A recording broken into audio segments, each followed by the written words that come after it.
EVM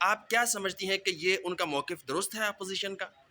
جی بسم اللہ الرحمن الرحیم، بالکل غلط ہے اور بہت بڑا سفید جھوٹ ہے. آپ گوگل استعمال کریں اور اس پہ سرچ کریں، ایک ڈاکیومنٹ ہے جس کو کہتے ہیں الیکشن ایکٹ 2017.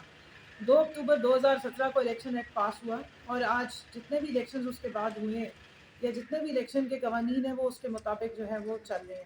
اس الیکشن ایکٹ کو پاس کرنے والی اس وقت کی حکومت جو تھی وہ نون لیگ تھی، اور ان کے ساتھ اپوزیشن میں جو بیٹھی جماعتیں تھیں اس میں پیپلز پارٹی بھی شامل تھی، جماعت اسلامی، JUIF سمیت PTI کے سب نے مل کے وہ الیکشن کا مسودہ جو ہے وہ پاس کیا.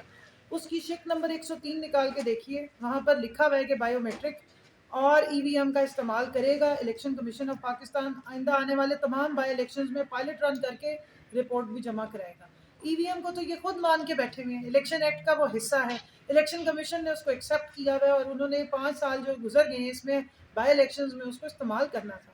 تو یہ سراسر ایک تو یہ جھوٹ ہے. دوسرا، 2006 میں جب چارٹر آف ڈیموکریسی انہوں نے سائن کیا، اس کی 23ویں شک نکالیے اور وہ پڑھیں، اس میں دیکھیں گے انہوں نے کیا کہا. انہوں نے لکھ کے دیا ہوا ہے کہ ہم جو ہے وہ الیکٹرانک ووٹنگ سسٹم لائیں گے، ٹرانسپیرنٹ سسٹم لائیں گے، ٹیکنالوجی کا استعمال کریں گے. 3 مارچ 2021 کو جب سینٹ کا الیکشن ہوا تو ریکارڈ دھاندلی ہوئی، ریکارڈ پیسہ چلا، اور آپ نے دیکھ لیا کہ اس وقت بھی یہ سارے شور مچا رہے تھے، جبکہ سپریم کورٹ نے ڈائریکشن دی کہ ٹیکنالوجی کا استعمال کیا جائے. تو جو چیزیں انہوں نے خود مانی ہوئی ہیں یہ اس سے کیوں بھاگتے ہیں؟ اس لیے کہ وہ سارے چور راستے بند ہو جائیں گے جہاں سے یہ آتے ہیں. اور پاکستان میں جو لوگ فوت ہو گئے ہیں، میرے والد صاحب، میرے دادا جان اور بہت ساروں کے، ان سے ہم نے ووٹنگ رائٹ واپس لے لی ہے. جو آتے ہیں بغیر بتائے خاموشی سے آ کے ووٹ ڈال کے چلے جاتے ہیں. ہم نے کوشش کی ہے کہ جو لوگ زندہ ہیں، الیکشن کمیشن کے مطابق جو ویلڈ ہیں، ووٹ ڈال سکتے ہیں، صرف وہ آ کے ووٹ ڈالا کریں اور مردوں کا ووٹ ڈالنا بند ہو جائے، زندوں کا ووٹ ڈالا جائے اور وہ صحیح جگہ پہ کاؤنٹ بھی ہو. تو یہ ان کو پتہ ہے کہ الیکٹرانک ووٹنگ مشین جو ہے وہ ایک سند ہے کہ ایک ٹرانسپیرنٹ طریقے سے ووٹنگ بھی ہوگی اور کاؤنٹنگ بھی ہوگی، جہاں ساری دو نمبری اور دھاندلی ہوتی ہے. اور وہ جو ڈبے اٹھا کے بھاگنے کا رواج اور ٹھپے لگا کے ووٹ ضائع کرنے یا ووٹ بڑھانے کا رواج ہے، اس کو ہمیشہ ہمیشہ کے لیے بند کریں. اس لیے سارا رونا چاہتے ہیں. میڈم یہ بتائیے گا کہ اپوزیشن شاید اس جو ہے اس چیز پر غور کر رہی ہے کہ اس بل کو سپریم کورٹ آف پاکستان میں چیلنج کیا جائے. اگر سپریم کورٹ آف پاکستان میں اس کو چیلنج کیا جاتا ہے اور اس کو کالعدم قرار دے دیا جاتا ہے اس لیجسلیشن کو، تو پھر حکومت کا نیکسٹ جو ہے پلان کیا ہوگا؟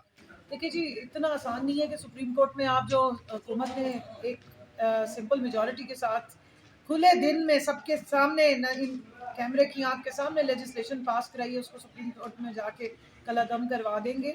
میرا نہیں خیال ہے کہ اس طرح کا ہوگا. اگر یہ کوشش کرتے ہیں، کر کے دیکھ لیں، پھر اس کے بعد جو اگلا لائے عمل ہوگا تو بعد میں پتہ چلے گا. لیکن پھر اگر اس طریقے سے حکومت کے یا اس اسمبلی کے پاس کیے ہوئے بلوں کو چیلنج کرنا ہے سپریم کورٹ میں جا کے، تو پھر میرے خیال میں 18ویں ترمیم کی بھی باری آ گئی ہے کہ اسے سپریم کورٹ میں جا کے چیلنج کر دیا. میڈم یہ بتائیے گا کہ اوورسیز پاکستانی سے ریلیٹڈ جو ان کو ووٹ دینے کا حق ملا ہے، یہ کیسے ہوگا؟ اس کو کیسے جو یقینی بنایا جائے گا کہ وہ ان کا ووٹ جو ہے کسی خاص حلقے میں جا رہا ہے؟ کیونکہ پاکستان میں تو جو تمام ووٹرز ہیں، رجسٹرڈ ووٹرز، ان کی رجسٹریشن کسی خاص حلقے میں ہوتی ہے، لیکن جو اوورسیز پاکستانیز ہیں ان کا ووٹ کاسٹ کرنے کا جو عمل ہے وہ کیسے جو ہے وہ اس کی اوورسیز پاکستانی پاکستان کا حصہ ہے، وہ بھی یہاں کے کسی علاقے میں پیدا ہوئے ہیں، یہیں پلے بڑے ہیں، اس کے بعد باہر گئے ہیں.